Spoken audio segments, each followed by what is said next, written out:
Welcome to Leading with Curiosity. Command and control leadership is dead. We interview leaders, entrepreneurs, and executive coaches challenging old paradigms and fostering cutting-edge leadership. Here's your host, certified executive coach, Nate Leslie. Hey, curious listeners, thanks for listening to this episode. My conversation today is with a very bright and experienced leadership coach, Jennifer Chapman, out of Indianapolis, Indiana. She studied at Georgetown, is a member of the International Coach Federation. And this conversation today took a little turn about 5 or 6 minutes in, and we just stayed down that path around group coaching, how to actually engage a group of leaders in this coaching process. Could be internal from the same one organization or independent organizations. I think it was a really great insight for people to wonder, like, what is an entry point into this? What could I do with members of my team after they've done a training program to really keep the learning going at a cost-effective way? We also explored the work that she does with an audience that is in the science, technology, engineering, finance industries, where coaching can have a huge impact, breaking down some barriers and stereotypes of the communication and leadership styles in those industries. It was a pleasure. There's a chance to connect with her and get some free tools at the end of it to get the most out of your learning resources. If you're like me, you're always into something, listening, learning. If you're listening to this right now, you're one of us. I hope you enjoy this conversation as much as I did. Here is Jennifer Chapman. Jennifer Chapman, welcome to Leading with Curiosity. Hey, thank you. It's great to be here. I know this is going to be a great conversation about the impact coaching can have on a leader's effectiveness. We're going to explore what coaching is, what it isn't, the types of clients that you tend to work with, some of the work that you've done in the past. If it's okay with you, let's just jump right in. Like, what is your take as an ICF, International Coach Federation member, as a coach, the impact that coaching can have on a leader's effectiveness? When I think about my clients and what they tend to appreciate the most is even just having the time to step back from the day-to-day and the crazy to think more strategically, more big picture, and to have a sounding board who has no skin in the game of, just somebody to help them weed through and think about the different things on their mind, how important they are, if something needs to be done about it. And also, I'm a great accountability partner for my coaches because I like to have homework assignments or action items or whatever you want to call them. And being able to work with somebody on an ongoing basis is a great way to help hold somebody accountable to goals. And in my background, I actually started out doing training for years, and I saw people get little pieces here and there that maybe had some impact. But then when I saw a leadership program that had coaches with it and how the coaches worked with these leadership participants over a period of time, at the end, when we did evaluations, by far, that was the most valuable resource they identified because it helped them actually implement the things that they were learning in the training.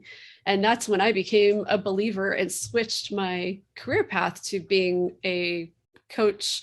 And now that's all I do. Is the one-on-one, right? Yeah. Yes. Gosh, that resonates with me. That it was my certification as a coach that accelerated my business from leadership development facilitation to like the whole other way of showing up in those moments, from a deliverer of information, as engaging as I tried to make them, but to really build in that space for people to listen, help them coach each other through the challenges in the day of. So my facilitation is far more engaging and meaningful now. It propelled you even beyond that to focus entirely in the one-on-one. Is that what I'm hearing? Yes, absolutely. Yeah. I do mostly one-on-one. I do have a few groups that I work with. Also, not teams. So there's team coaching where a coach will work with a leader and the direct reports about different challenges and issues that they're facing. And then there's group coaching where you have a bunch of similar individuals who don't necessarily work together, but within a company, they all there's something in common that they have.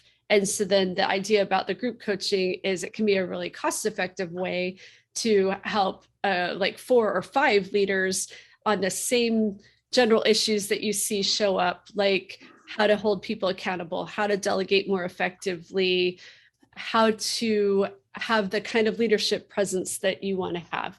So I've enjoyed doing the group coaching as well. It's maybe a great entry point, not only cost effective, but just as an exploration for this whole coaching thing. Yeah, just tell us a little bit more about an example, respecting their confidentiality, of course, but just a little more on that. I think that's something I haven't talked too much with other guests about, so the listeners would really benefit from hearing more about group coaching.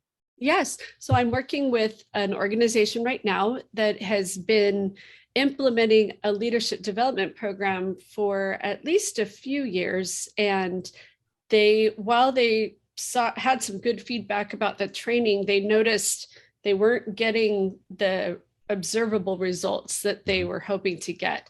And when they got in touch with me, I helped them see how coaching could further drive these principles that they were learning in class. And one of the main things that they're learning in their training is how to have tough conversations and how to recognize avoidance in yourself, avoidance in others, and then how you can move past that initial avoidance to have these conversations to try to get people on the same page. And then what do you do when you encounter resistance from them? And some of the things that I've been working with the group on that you can't do in a training class is I've helped my group members identify what are the real situations that they're facing right now where they've been holding back on having a conversation, or maybe they've been trying to communicate, but it's just not working. Now they have a safe place to come and talk and, am I crazy? Or, oh, look, these other people are having the same situation. Today was funny because 2 of my group members realized that their difficult person was actually the same person. Right. But then that was awesome because then they knew the person involved and could give even better guidance. And that's one thing that's great about the group is there's a lot of synergy there in a way that I, as this outside observer, might not have. But my job is just to facilitate all of it and leverage what I can offer as an outside observer, and then help the group that knows more of the intricacies of the organization and even the people figure out what to do. And I am super proud of this group because just in the short time we've been meeting, I think today was session 3, they're already reporting, hey, I am recognizing these are the ways I'm avoiding tough conversations, or I'm finally starting to understand why so-and-so has not been wanting to talk with me, or I tried reaching out and we had a successful first conversation. And just to hear that they're putting themselves out of their comfort zone and trying something new has been incredibly rewarding. Yeah, that is great. And for our listeners, a sense of in that small group, 4 or 5 of them and you, where do you feel the voices are traveling? Are they coming to you and then back to the group? Do you find yourself stepping back and watching a group discussion happen and then you keep it on track? Like what could you share about the actual communication that happens in those sessions? That's a really great question. So I would say at the beginning, when you're just forming these relationships, people tend to talk to me because they're looking to me as an expert. And I do some just-in-time coaching. In fact, each time we've had a group session, we review commitments that were made at the previous session, and in doing that, that's where we get so much rich conversation because they are reporting out on, I had a conversation with so and so, and like I said, oh wait, I'm having an issue with that person too. Oh, good. Then they know that it's not just that that person doesn't like me. This seems like a part of this person's personality, and it's going to be a tougher nut to crack, so to speak. And then when they recognize they had something in common, then I turned the conversation more to be between the two of them. All right, how can you guys leverage what you're each experiencing and what you're each trying to hopefully help the other get further ahead in accomplishing what they're hoping to accomplish. Yeah. And then there are other times where it's more me talking to somebody. It really just depends on the situation, which again is another thing I love about coaching, because it's so flexible, and I'm never going to coach two groups the same way. And I actually I have an agenda that I use for this particular group. And while the agenda's been the same every time, where we've spent most of our time has changed with each session. Yeah. So it's great to just have that flexibility. I just drew 3 boxes on my pages as you were talking, and I pictured this group. They're coming out of a formal training program, which has tons of value. And if they do nothing with that, it loses its value. They're able to take those learnings into this environment with you, work through some things, create some action plans, create some awareness, realize maybe they're not crazy, right? As many think they are when it comes to difficult conversations. But then the work that's done in between the times that you're with them, and then it kind of loops back to step 2 of review and continue. So there's a lot of power in, really, for a company, the ROI on that initial training is boosted and magnified, maybe exponentially, by the impact that this really customized work, where it's about taking the theory and adding the real issues and challenges and aspirations that they have in their roles. Am I capturing that well? Absolutely. And then the cherry on top is when I conclude the group coaching engagement, I take the last couple of sessions and I teach the group a peer coaching framework that's very structured to keep it from becoming, for the lack of a better word, a bitching session. And it just keeps people very structured. And there's actually, I set a timing allocations to it. And then after I help the group learn how to do it with me there to guide, then I'm done, and they can continue this peer group indefinitely for no extra costs to the company. Right. So my goal as a coach is I don't want my clients or companies to be dependent on me forever. That's absolutely impractical. I know I've done a good job when I'm able to conclude an engagement and that person knows what they need to do to keep moving forward, or when I've helped a group learn how to operate and function in a very healthy, forward-thinking way so they can help solve each other's problems. Creating independence of the coach, not dependence on the coach. And yeah, we were talking about some of those lines in our pre-interview, and you just said it there. So it just doesn't become a bitch session. So that peer coaching framework, helping people decide what kind of conversation they're about to have and putting some parameters around it. Amazing, right? Not rocket science once they've done it, but human nature, we tend to turn it into just another conversation, so to speak, or a bitch session, when just a little bit of framework can unlock so much potential. Exactly. So the framework starts with the person who's coming to the group with an issue just has a few minutes to describe the scenario.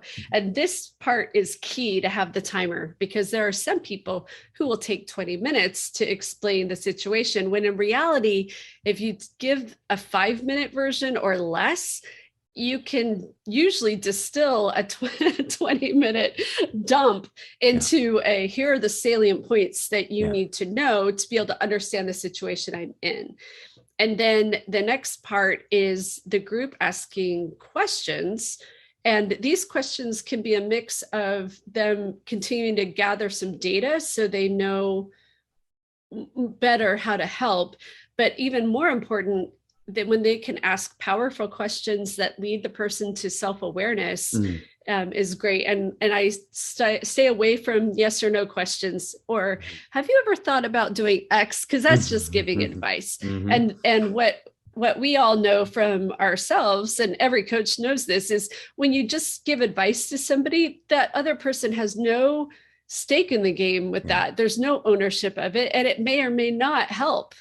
But when you can lead a person to discover what they can do to solve their issue, then they own it. Then they're excited about it, and they're much more likely to implement it. So they have that question period. And then after the questions, we do what's called a duct tape period of time. And that's when you pretend that the person who has the issue has a piece of duct tape over their mouth. And you have a certain allotted period of time where people in the group then can share, well, in my experience, this is something that I encountered, and here's how I handled it. They can also offer some suggestions that have worked well. They can ask additional powerful questions, and the person who has the quote duct tape on their mouth can just write down the powerful questions to journal about later or talk about with a friend. And then the last few minutes, the person can quote take the duct tape off their mouth, and then it's their time to what's the word I want? They summarize the things that they internalized, especially during that duct tape period. And then they make a commitment of, out of all the things that I heard and what I've been thinking, this is what I'm going to commit to before our next session. And so it keeps it just really action focused. And like I said, we all have this tendency when we're stuck in a problem, we just want to talk about the problem because it's harder to think solution. It's harder to hold ourselves accountable to change. And so I like the design of this framework a lot because it's all about minimizing the background of it. And okay, we're going to acknowledge it. And what are we going to do about it to move forward? I'm just bubbling with excitement about our profession right now, Jennifer, because I'm sitting here thinking, you're in Indianapolis. Yep. I'm in Vancouver. You've just described something with your own slant on it that I have the privilege to teach in a leadership development course. This same liberating structure, this peer coaching framework, we call it something slightly different, called the wise counsel. We don't imagine the duct tape. The person literally turns their chair and has to put their back to us so that they can't speak, and they're just listening. I love that. Here we are, having met today, right? Sharing a tool, a structure that can liberate conversations and help unlock people, and it's just only slightly different with very similar results. I kept predicting, I think she's going here with this. And it's like, okay, here we are doing the same kind of thing. So I just love that about doing this podcast, to be honest, because every conversation I have, I learn something new, and it builds a foundation on what maybe I already perceive to be true or believe in. And it's just this incremental movement forward of my own practice. And there's someone listening who thinks, I could do that for my colleagues. I could put imaginary duct tape on the person who hijacks every meeting and just talks the whole time. I could put imaginary duct tape on the person who would actually benefit from not needing to have the answer immediately, but just to be able to go internal on what some very smart people in the room, their peers and colleagues, have to say about a topic, in a way that human nature, sometimes we just derail conversations when a structured conversation is exactly what's needed. So that was fun for me witnessing that happen. And oh, good. Yeah. And one thing I love also about that framework is you can use it anywhere. Yeah. You might volunteer at a not-for-profit or with your church community, and it works there. And One thought I had while you were just talking is what a powerful tool this could be for families. Especially now, I feel like more than ever, we really need to be teaching these younger generations how to problem solve themselves and be more independent. And I was just thinking, as a mom and stepmom of 5 children, to be able to teach my kids to help each other solve problems within that framework could be amazing. So now I'm all excited to try it at home. Oh gosh, yeah. It goes far beyond the workplace, because it's the same human that goes to work, right? And so much of this coaching stuff has shifted the way we parent and the conversations we have, right? Absolutely. One thing that's coming to mind to maybe segue here is that somebody is listening thinking, oh, we don't have time to do that.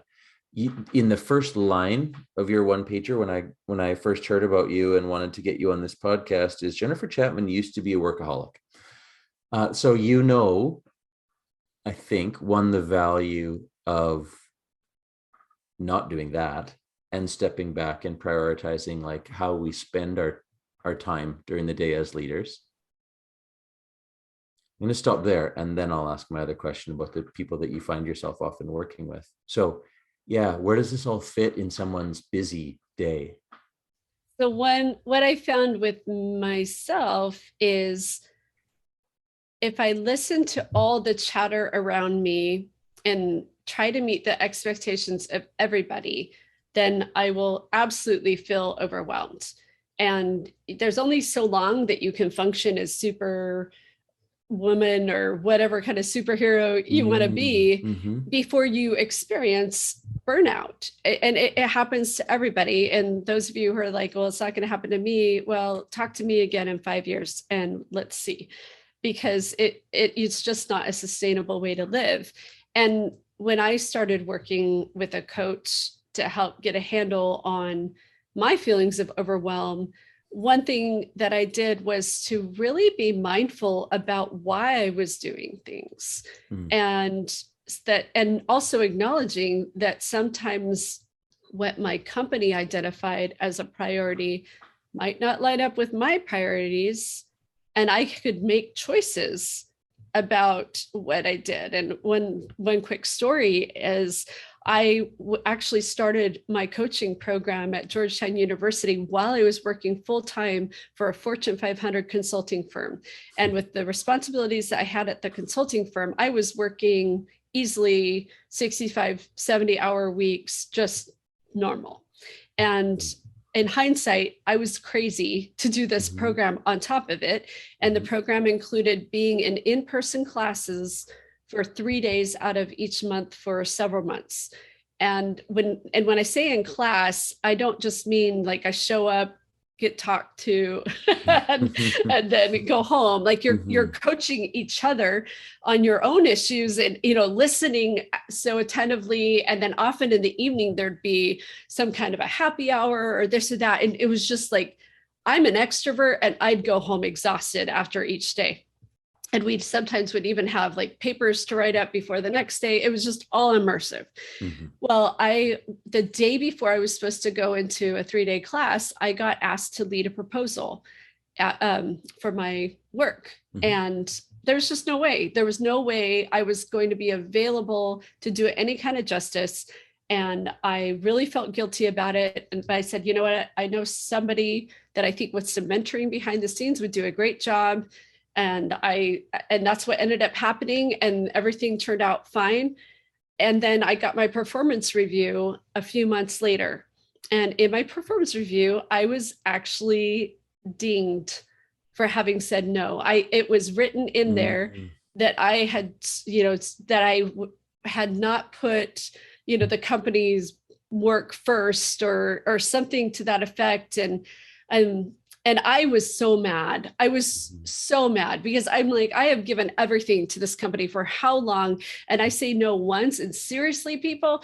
And it really made me mad. But then after I calmed down, I started thinking about it. And I'm like, if I had to do it over again, would I have made a different choice? And the only way I could have done it differently was literally to have dropped out of my coaching program, or maybe they would have let me defer it. I don't know. And I wasn't willing to do that. And for me, my primary goal was I want to learn how to coach. And once I made that clear in my head, I couldn't care less now that that performance appraisal said that I didn't put, the company stuff first, because that wasn't my intention. And it's not like, and I'm going to say this all with caution. If if there's someone listening who's a slacker, who's always trying to get out of work, I am not supporting that. Yeah. But to all of you out there who are over functioners, when you can't say yes to everything. So be very careful about what are you going to say yes to, and is it helping your company, and is it helping you and where you want to go in your career, or is it helping the kind of family life that you want to be having? And it's okay to make some people disappointed, and you can disappoint people without having to worry about losing your job.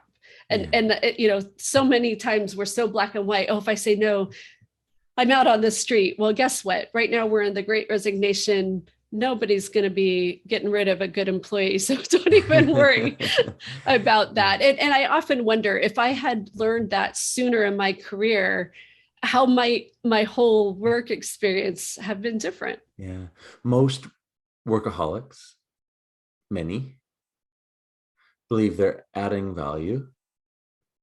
And leaders adding value by fixing, doing. And then there's some irony there. I don't know if irony is the right word, but the thing that was in the way was literally a world-renowned coaching program that was going to help leaders amplify and scale their own effectiveness. So I think that likely needed to happen. And for you to be able to let go of it, I think I'm hearing it was your personal values being placed at the top allowed you to let go of the performance review comment. Yeah.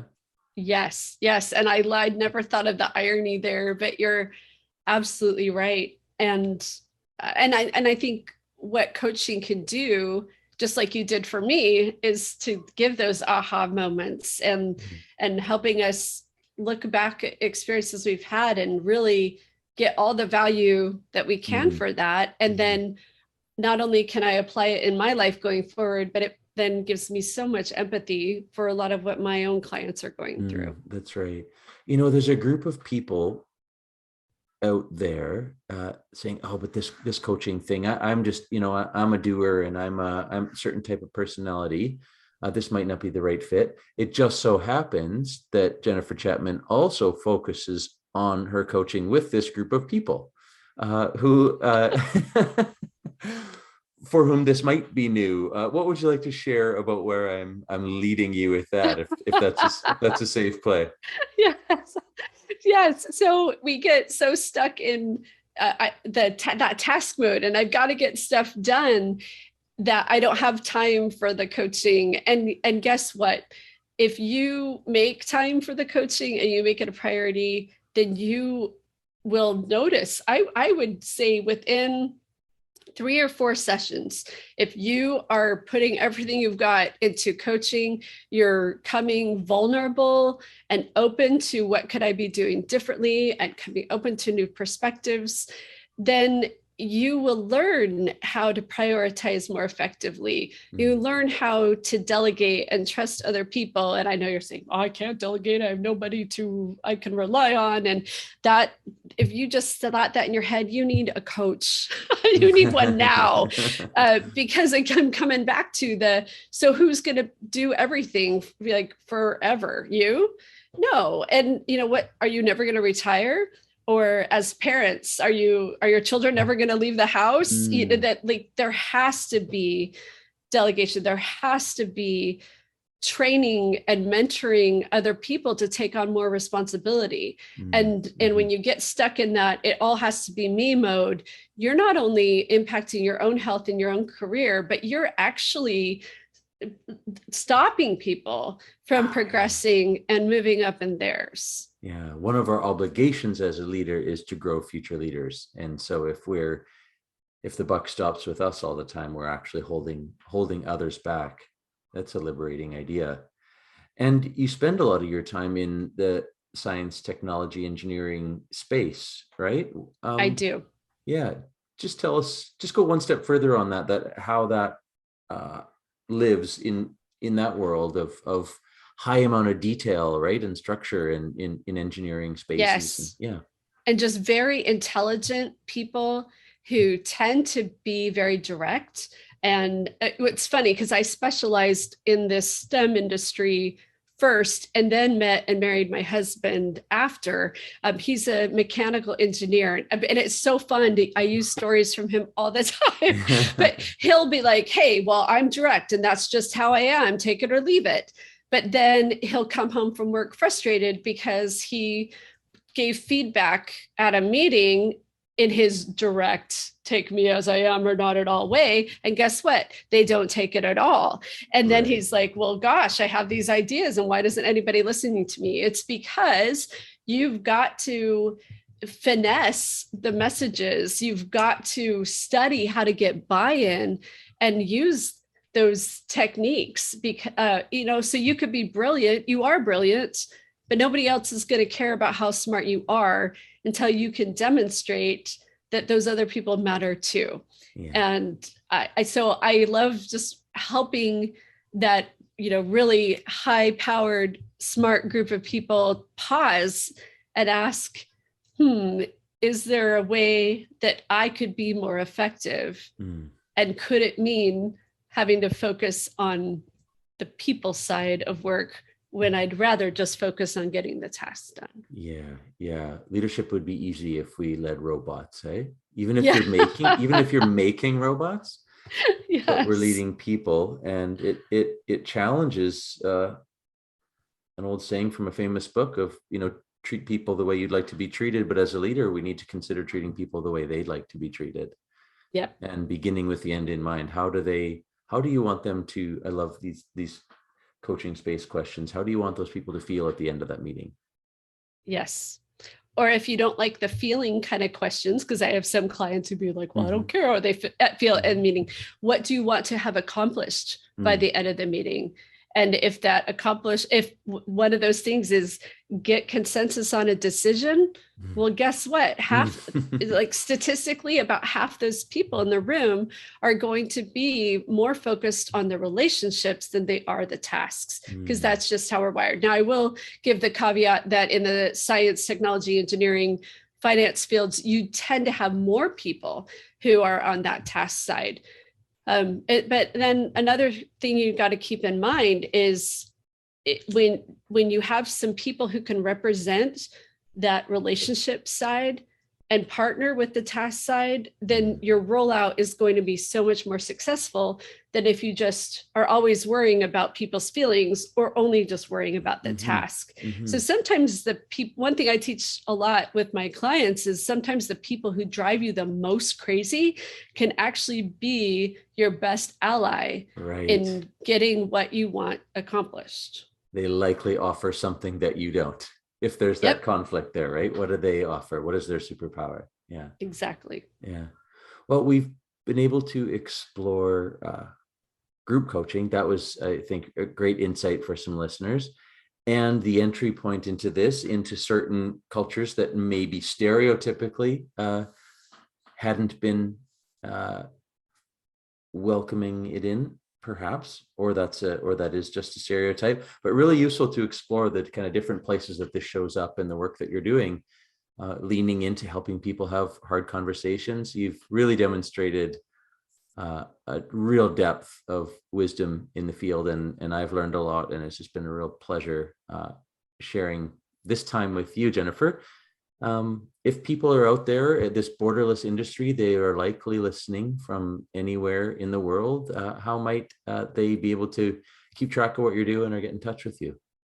Well, I have a complimentary leadership tool I'd like to offer your audience, and it's a series, and the first in the series is an article about how to get the most out of your learning resources. So those of you who are chronic podcast listeners or book readers or subscribe to Harvard Business Review, whatever it might be, I'd like to invite you right now to think about when was the last time you implemented something that you heard in a training or a podcast, and just absorbing it all is not going to bring about any change. So if you want to learn more at no cost to you about how you can maximize the things that you're taking in, then just text the word accelerate, ACCELERATE, to the number 411321. And then you'll get an immediate message and they'll take you there. And you can also hit stop anytime. So don't worry about being pestered with annoying messages. That's texting to 44132, the word accelerate. Close, but not quite. So it's 411321. Got to listen and write at the same time. Got it. 411321. I am about to go back to Royal Roads University to do their mentor coach program starting tomorrow. I'm going to be inundated with learning resources, and I'm going to do something about it. I'll be texting you when we get off of here. I love it. Been a pleasure, Jennifer. Thank you. You can also find Jennifer at ambitionleadership.com. Thanks for your time. Thank you. Thanks for listening to Leading with Curiosity. Please share, follow, and rate the show so that other leaders can make positive change in the world. Connect with Nate at nateleslie.ca. And remember, the brain behaves very differently when encouraged to think rather than told to listen.